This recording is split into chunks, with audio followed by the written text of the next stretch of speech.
I'm Adeline Evans. Thank you so much for joining us. Well, bullying affects 1 out of 5 teens in high school throughout the United States. It can affect you both mentally and physically. Joining us today to talk about bullying and how to prevent it is our jazzy doc, Dr. Jasmine Singh from UCSF Fresno. Welcome. Hello. Thank you for having me back. We always love having you here, especially for tough subjects like this. Yes, yes. I mean, like you said, this affects a ton of people.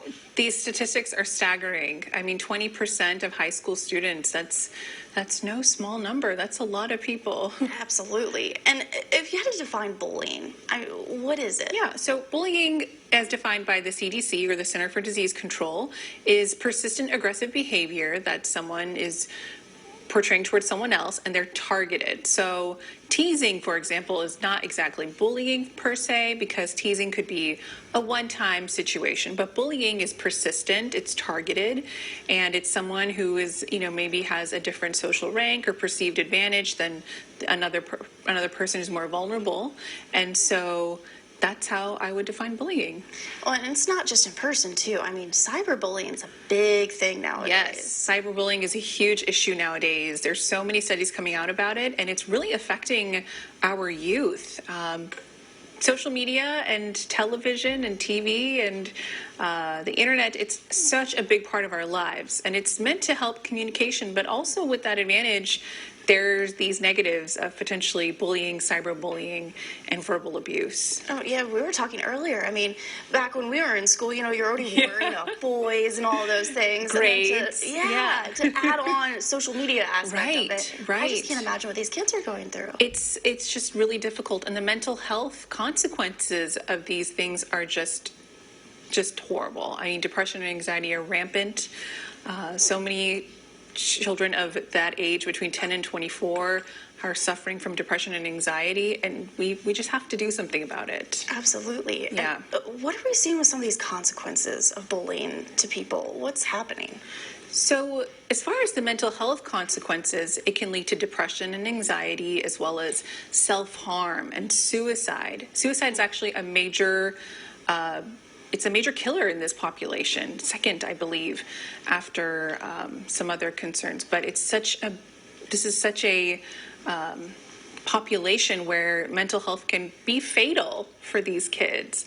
And so aside from that, the bullying can lead to negative views of self and negative views of the world that perpetuate throughout their life. So these children could grow up thinking, I'm worth so little that others can abuse me, or the world is so negative that bad things just happen. And that's how they kind of view the world. And what a horrible way to go through life, thinking that you are worth so little and affecting your self-esteem like that. It's just very complicated. It's just awful. Completely. It is. It's awful. Well, for parents from this, are there Yes. any signs or anything that you may see that could kind of show you your kids maybe getting bullied? Yeah, so if your child is isolating more, they're kind of quiet to themselves, not really interacting with you so much, feeling kind of down, maybe crying, maybe making statements like, I wish I was never born, or I wish I could run away. These are all very prominent signs of maybe an underlying mood disorder, some kind of bullying or trauma that they're going through. I would tell parents that, considering bullying is so rampant, assume your child is being bullied. Assume they could be bullied at school or even via the internet or social media. This is happening, and parents need to just be aware and involved. Absolutely. Yeah. And if your kid is, like you said, when you're assuming they're being bullied, Yes. what are some things that they can do to help either prevent it or make it get better? Yes. So the CDC, again, the Center for Disease Control, they have a huge initiative to prevent bullying, and it can be summed up in essentially one word, which is connectedness. So they propose that as children are more connected to their families, their communities, and their schools, it's going to help prevent bullying. So how does that happen? Well, if a parent is more connected with their child and child to parent, they can openly discuss more what's going on in their life in a calm, collected manner. And then also, if a child has more friends at school, they have a group, a support network to help them. So let's say they get targeted for some reason. Their support network could maybe come to the rescue or stop the bully. Yeah. And the child can feel comforted and seen and a part of a community, both at home and at school, if they have strong social relationships. So that is very, very essential. Anything that helps promote the child's self-esteem and their ability to then kind of stand up to a bully is really important. Having academic success, feeling nurtured at home, feeling supported at school with appropriate, supervision from adults, teachers, coaches. Being connected to others helps self-esteem, it helps lower stress, and thus can prevent bullying. It makes sense. I mean, Yeah. you have that support system. And Absolutely. the times when you're low, they bring you back up. Yes. Yes. And at what point do you think from all of that, if that hasn't worked or you still want to help your child more, what would you recommend? Would you have them go talk to someone or? Absolutely. So if you find that your child is connected enough, you can totally have them seek mental health treatment. That means either medication or talking to a therapist. It's really important that the child's, if they have depression and anxiety, that be treated, because if it's not, it can lead to chronic depression, chronic stress, more of a likelihood in those cases to have suicide or self-harm. And we don't want that for sure. I mean, that's something we really want to prevent. So mental health treatment, it's very important for all people, but especially for this tender age.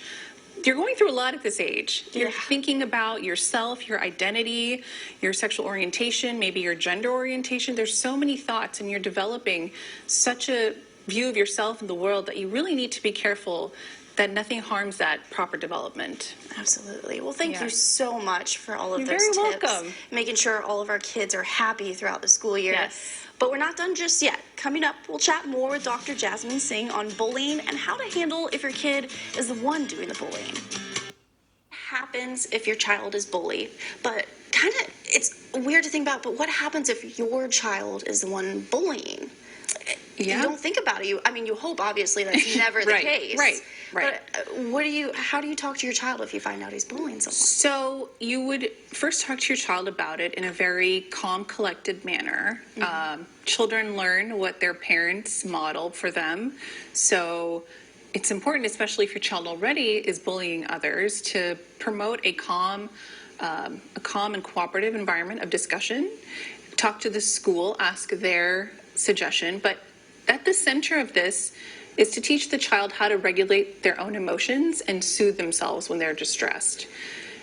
A theory is that bullies, when they get overly distressed, or anyone really, when they get overly distressed and they want to control their environment through violence and aggression, because that's all they know. That's what they've learned, that's what they've seen perhaps growing up, maybe at home or some other place, and if they lived in a difficult environment, it's very understandable that happened.